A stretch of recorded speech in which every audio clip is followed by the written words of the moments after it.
Hi guys, welcome back to the Tech Room. I'm your host Audrey. It's been a while. So I have a guest today, and before we get into that, this episode is sponsored by Valuation Factory, which is the tech hub for Valuate Group. Hi Nina, Hi. or is it Wendy? Okay, so Wendy Nina. I'm a DevOps intern here at Value Factory. Yes. So in DevOps, what do you do? So DevOps is wide, but specifically it's more on creating infrastructures for the programmers. Actually, you're like, in simple terms, I'd say you're creating the bed frame, and then the developers come and then sleep. mattress and sleep. So you're the one like making sure the bed is firm. Exactly, creating the whole plan for them to actually come and execute.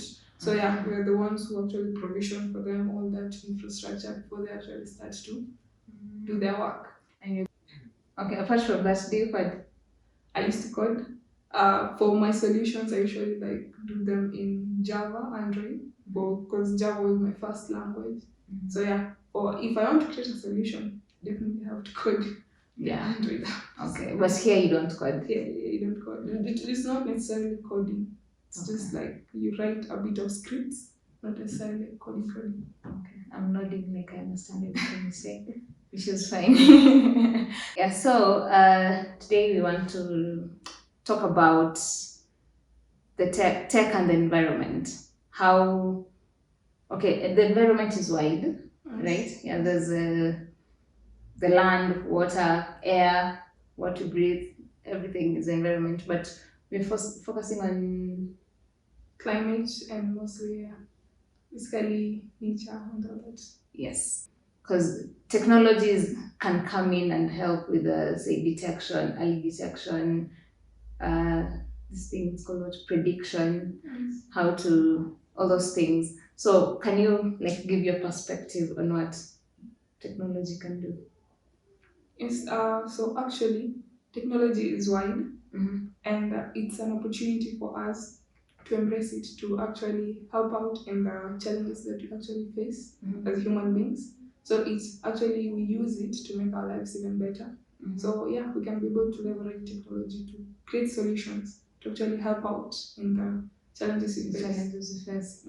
Yeah, because technology, as we all know, makes life easier. Yeah, so there's our main focus today is for how many people are affected by climate change and drought and famine, mostly people in the marginalized community, uh, kids, mothers, family, men, everything, even animals. So our focus today is how tech can help kids in those areas. So you can guide us, take the lead. Because you told me you worked on something that can help create change. Yes, so actually, our focus mostly is on climate, basically the nomads. They have children and the lifestyle is usually like on the move. So you find that these children are actually like not access to the outside world. They don't get to know what's going on outside there. This is a child that's raised in the nomad area. There's no education, like the access to that education is not there, healthcare is not good there. So you see these nomads, their lifestyle is usually like this. They don't create houses, they don't build houses because of their lifestyle. So after some time, when there's no water or pasture, they move. So they tend to move a lot. And then you see this child is born to a nomad, and then they go to school, let's say the first few days, and then they have their parents have to move. They move. So they don't get to do that education. They don't get to actually like stay in school. Yeah, because you can wake up and be a different place tomorrow. Yes. So actually, we actually like try to come up with solutions to actually help these children in that let's say we create let's say a way that they can be able to access education while they are moving, and also medicine and all that healthcare stuff. Yes. So for us young people, we tend to think about solutions in the outside world, let's say in the Americas, we have that mindset of creating solutions that actually don't help us as Kenyans. Oh, yeah. So we should bring our minds back to Kenya and actually Our help people. actually help the people who are closer to us. Create solutions that actually impact us. As Not Kenyans. just create solutions that you see, let's say in the television, you see a movie and then you create it like a dating app. Well, it doesn't help any. Okay, it helps people, dating apps, but they don't actually solve the real problems. Yeah, the real problems we have. So yeah, I'd encourage like young innovative people to actually like take up the challenge to actually like create solutions that actually bring impact to the people here. Yeah, not just the outside. Think first locally before you go to think globally. Charity begins at home. Yes. Yeah, you've mentioned about the education system and healthcare. So we can talk about the education system. Do you think, okay, these people, their lifestyle is moving up and down. Do you think, first of all, they have been exposed to any form of technology to begin with? So these children from an early age, I'd talk about more children because they are the future. Of course. So these children. The youth are not the future, it's the children. Start off from the children as we go to the youth. Yes. So these young children don't get exposed to the real world. They don't know what's going on outside there. So we actually like try to, as at now, yes, there's free education, but it doesn't actually like help them as of now because they're not even in school. There are no actually the books and all that. They're not there in those places. So this free education the government is providing, exactly, it's not reaching them. The impact is not on them. They can't feel that free education thing. So how can we actually create solutions that actually help them given their lifestyle? So we should think on that to create those solutions that actually help them in line with that. Because first of all, let me ask this question: what made you think about that? Because I'm thinking, we are so used to be in our own space, in our own circle, like in Nairobi tumezoea shida zetu ni zetu. You didn't think about a nomad who moves around. You don't even know there are people living in Samburu who don't even know what electricity is. Like, so how did you get into that space? So I was just like watching my normal stuff on YouTube. And then I came across it's not a family or a friend who's a nomad. I wouldn't say I have anyone who's a nomad per se, but I actually like just came across it and then it intrigued me to see that there's a guy out there trying to like is a, let's say, library on the move. He's a Somali teacher who like picks up the books from school and then actually like puts them on a camel and then transports them to those children so that they can actually like get a feel of. You must be very passionate about life and teaching. Yes, because I imagine those areas the weather is not favorable. It is not at all. But we need to like access to information and education.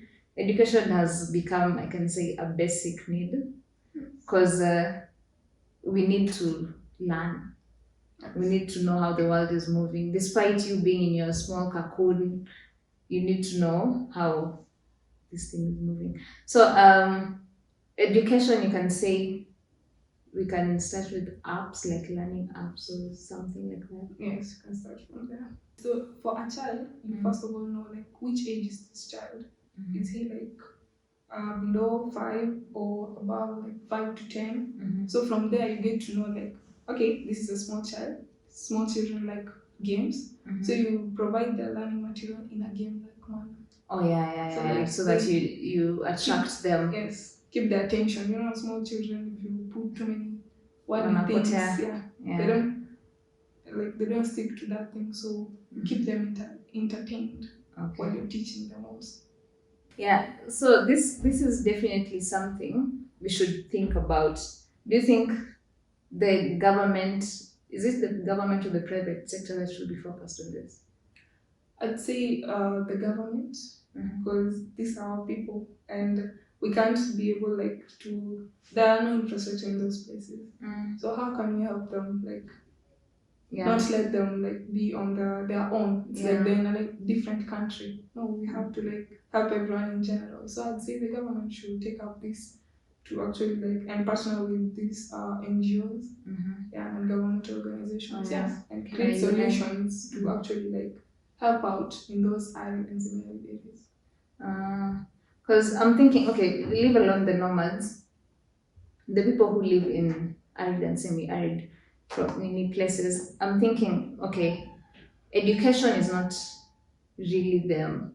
Education is important, but some of their other basic needs are not being met. Like say water. They don't have water, they don't have food. So we can also like I think create solutions around that. Like we can come up with a whole array of solutions that can help not only in the healthcare sector, education, but also the basic needs. True. Yeah, because you sometimes we see photos on social media where kids just go to school because shule kuna chakula. Like they don't care if there's masomo or whatever. It looks like a whole other country. And yet it's our people. I also wanted to ask you, your solution, did it get anywhere? The one you're creating? Yeah, so it was shortlisted among like from a range of 1,000. We were among like the top 10. Really? Yes, it was shortlisted for the top 10, but they actually chose the solution that was actually like had already gained momentum. Oh, Yeah. where had you maybe pitched the idea or something? So I pitched to Save the Children. Huh? Save the Children. The Save the Children campaign. Yes. Yeah. Okay, top 10. What was the solution? And would tell us more about the tech part of the solution. What was it? What was it coming to solve?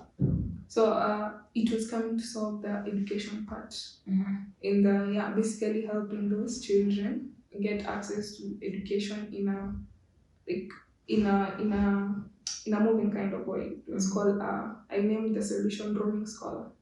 Okay. Whereby you're on the move and then Yeah. So it was actually like helping them in so many ways, whereby it focuses more on the small children, not because you usually find that when a child reaches maybe high school, they usually get like scholarships. Most of them get aid to actually like go and study somewhere so else. it creates the base. Like this child is not just blue. Like it creates a base for you to learn more. Their need. So it was a solution to it was an app to like sensitize them and actually teach them without necessarily being a teacher involved. Yes. Do you like create many other solutions like this? Like you just see something, you put energy into it, and then try to pitch it to someone? Yes, actually, as I said, by you participating in different hackathons and all that, it opens your mind to actually see that you're not just creating solutions because you can be able to create solutions, but you actually see that you need to create a solution that has impact on the people. So you try to like actually like when you go to those challenges, you see how people think differently, and it opens your mind to see okay. This is how people live. Yeah. So you should like you gather ideas and then you sit down and then like it just comes to you. Let's say you see something has happened to you or happened to somebody close to you, and then you're like, okay, maybe we can create something to help out here. I can use tech to solve this. Exactly. So an idea just pops and then you're like, okay, why not? And then when opportunity comes or you create opportunity for yourself, go out there and see how the world takes your idea. So apart from pitching, I see you're big on making impact on the people, but there's also the business aspect. It's true. So would you like that app when you create it and the whole idea and everything? Like, would you sell it to someone? So in creating a solution, first you must consider your target audience. So according to where your target audience is, that's how you can be able to actually formulate your business plan and all that, and how your solution actually generate revenue. Because at the end of the day, yes, you want your solution to also generate revenue. Revenue, yeah. So yeah, you actually first of all you know like who is my target audience. First of all, to know how. So it's an NGO. Yes. So you know like how I can leverage this to actually like see okay where is my business plan around this. So you as a young person, Yes. because you're talking big talk a lot here. Talking big talk and skills and experience. You as a young person, like there's someone out there who's also has ideas. Yes. I may watch YouTube something and then they're like, I can do this, I can do that. How would you like advise them on the way to go? Because I can have an idea, but then at the end of the day, I'm like, where do I take this? Okay. Yeah. So I'd advise them that ideas come to different people. Understand? And if you don't act on it, one day you'll sit and watch TV and then you see your idea. And you're like, oh, that was I should my have, idea. should have been me. Should have been me. Yeah, so fate rewards only the brave. So you actually, it's up to you to actually like put yourself out there and actually like take up.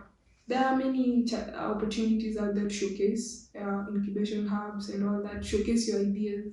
And then yeah, who knows? Maybe don't get discouraged because there are many chances. So even if you don't get one, there's another waiting for you. So as long as you put yourself out there and yeah, one or the other, you Yeah. make it. So October is the Breast Cancer Awareness Month. If you didn't notice, we are wearing the pink ribbons to create awareness around breast cancer because among women in Kenya, it's among the top diseases that are killing women. So we need to create awareness because early detection saves lives. So there's a lot of hospitals doing free screening, mammograms for the breast cancer. You can just check in, or even any other day, you can just walk into hospital. You can check our pages on Evaluate Group to see our campaign. You can learn a thing or two about self-examination, what to look for, the signs to look for. Yes, so that was all for today. Thanks for coming. Thank you too.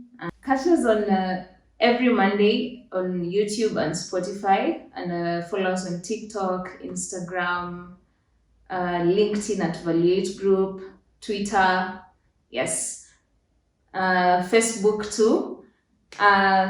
See you every week on Monday. Bye.